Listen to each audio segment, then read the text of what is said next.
कल ही जब उसके चीफ को मारा गया तो उसने वापस रिबाउंड किया। ये पॉलिसी उस कम्युनिटीज़ में होती है जिनके अंदर एक किलिंग स्पिरिट हो।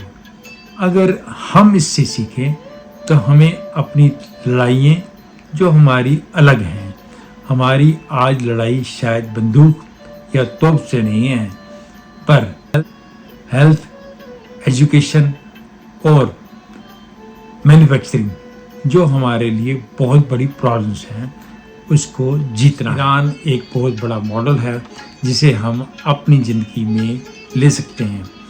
हम इस तकलीफ़ में होंगे पर उसकी तैयारी जैसे ईरान ने अपनी डीप लीडरशिप में की, अपनी स्ट्रेटजी से की, उसने अमेरिका जैसे या इजराइल जैसे कंट्री से लड़ने की बहुत पहले से तैयारी कर ली।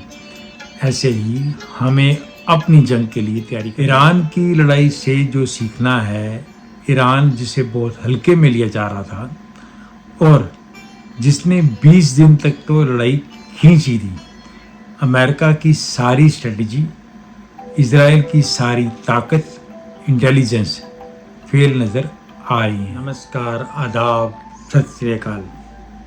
आज का टॉपिक है, अगर ईरान वॉर में इंडिया को ईरान की जगह पे लड़ना होता तो क्या हम लड़ पाते?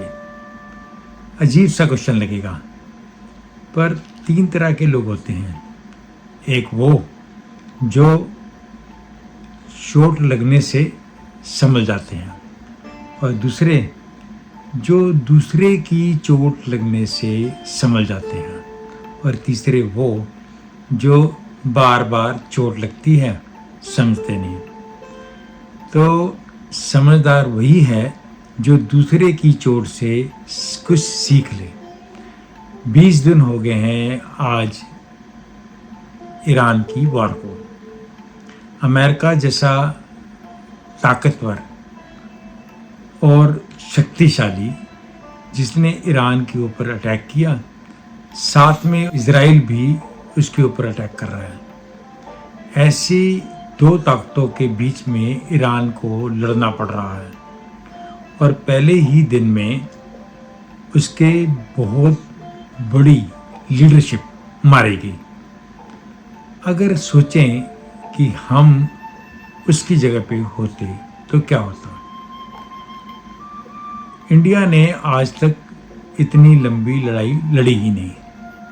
इंडिया ने सिर्फ 5 लड़ाइयाँ लड़ी हैं, जिसमें से 3 लिमिटेड और 2 फुल स्केल लड़ाई थी।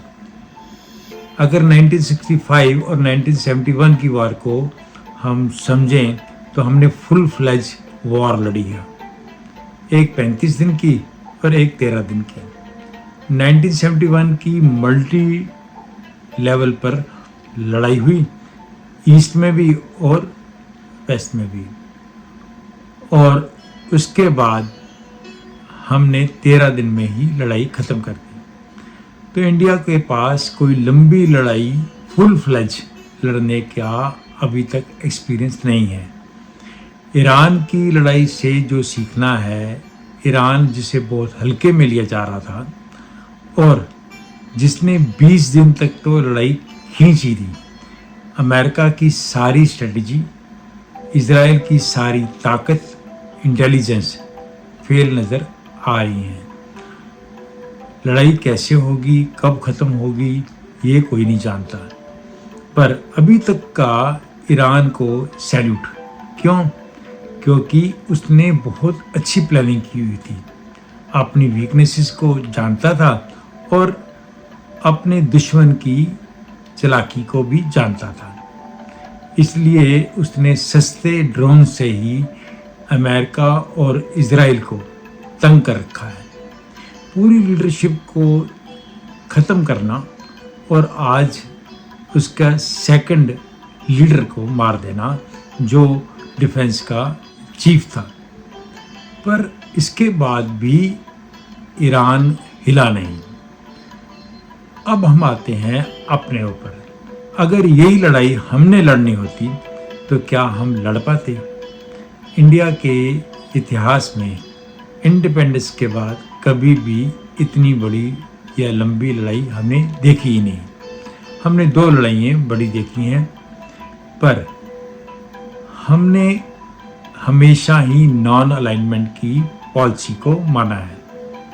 जब इंडिया बहुत वीक था, खाने को कुछ था नहीं, इंडिया को आज़ाद हुए कुछ समय हुआ था, तो नेहरू की ये पॉलिसी नॉन अलाइनमेंट कि हम किसी बड़ी ताकत के साथ नहीं खड़े होंगे और हम बीच का रास्ता अपनाएंगे, ये पॉलिसी बिल्कुल सही थी, क्योंकि इंडिया इतनी बड़ी ताकत कभी नहीं था। पर आज जब 75 ईयर के बाद भी इंडिया जीडीपी में तो 4th है, पर क्या हम इतने ताकतवर हैं कि जो नॉन अलाइनमेंट की पॉलिसी को छोड़ दें? नेहरू का विज़न शायद आज 77 ईयर के बाद भी कायम है। इसीलिए आज जब हमें लगा कि इंडिया का झुकाव इजराइल की तरफ ज़्यादा हो गया और अपने पुराने दोस्त ईरान से कम, तो टाइम के साथ ही जब ईरान वॉर बढ़ती गई तो इंडिया ने नॉन अलाइनमेंट वाली पॉलिसी को मान लिया। आज हमने ईरान से रिलेशन बढ़ाने शुरू कर दिए और वैसे ही हमने बाकियों के साथ रखे हैं। आज जो सुपर पावर्स हैं उनके साथ ना तो हम फुल कन्फ्रंटेशन में हैं और ना ही हम उनके साथ खड़े हैं। यही है non alignment part. Non alignment अच्छा भी है और बुरा भी है। अगर ईरान को देखा जाए तो उसने अपनी जंग अपने बलबूते पे लड़ी है। जब उसकी सारी लीडरशिप खत्म हो गई तब भी उसकी डीप लीडरशिप चल रही है। किसी को नहीं मालूम कि एक के मरने के बाद कौन सा दूसरा लीडर आ जाएगा, पर आता है और वो कम बैक कर रहे हैं। कल ही जब उसके चीफ को मारा गया तो उसने वापस रिबाउंड किया। ये पॉलिसी उस कम्युनिटीज़ में होती है जिनके अंदर एक किलिंग स्पिरिट हो। इधर अगर हम इंडिया को देखें, नकारात्मक नहीं, पर हमने गैस सिलेंडर पर ही अपने आप को सीमित कर लिया। गैस सिलेंडर नहीं है, इसकी होर्डिंग हुई, ये हमारी नेशनलिज्म है। इंडक्शन प्लेट्स मार्केट से गायब हो गई कुछ ही दिन में, ये हमारी नेशनलिज्म है। हम अगर ऐसी कंडीशन में आए तो क्या हमारी पब्लिक एक साथ खड़े होकर, जैसे कि हमने 1971 वॉर में देखा कि हम इकट्ठे होकर लड़ी और 13 दिन में ही हमने वर्ल्ड का एक इतिहास रचा, पर आज धीरे धीरे हम सोशल मीडिया के ही योद्धा बन गए हैं और एक दूसरे पे कीचड़ उछालते हैं। पॉलिटिकल में भी अगर रूलिंग पार्टी को देखें और ऑपोजिशन को देखें तो दोनों बहुत ज़्यादा डिवाइडेड है। ना तो रूलिंग पार्टी ऑपोजिशन को साथ लेके चलती है और ना ऑपोजिशन रूलिंग पार्टी के साथ खड़ी है। आज तो हम जंग में है ही नहीं, ये तो फॉरेन पॉलिसी के ऊपर है।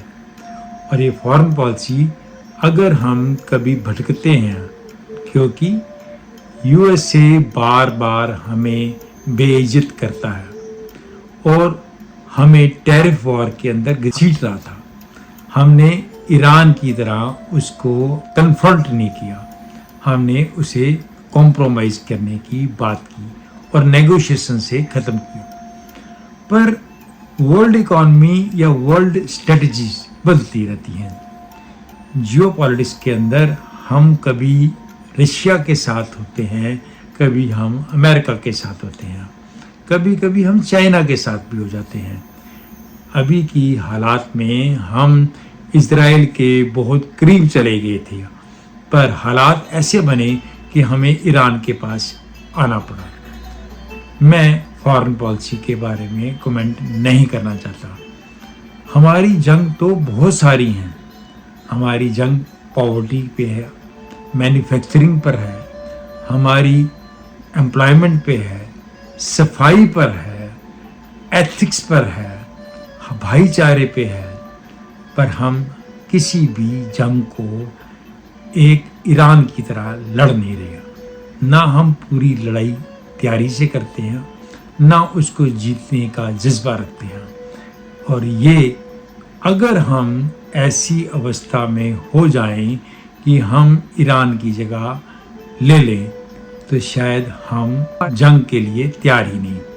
हमारे चारों तरफ छोटे छोटे दुश्मन हैं और हम उनसे ही लड़ सकते हैं और लड़ने में हम सक्षम भी हैं।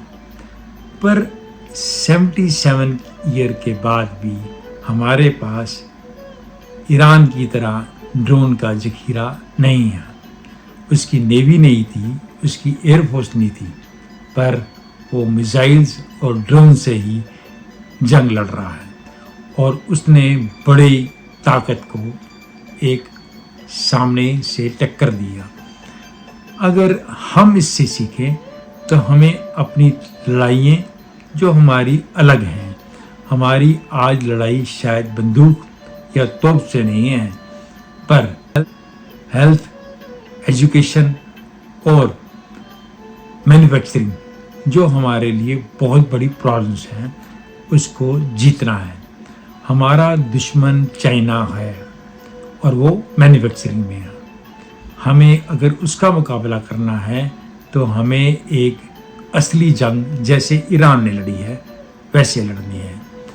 अगर कभी कंट्री के ऊपर विपदा आ जाए तो हमें होर्डिंग या ब्लैक मार्केटिंग नहीं करनी, हमें अपने आप में इकट्ठा रहना है।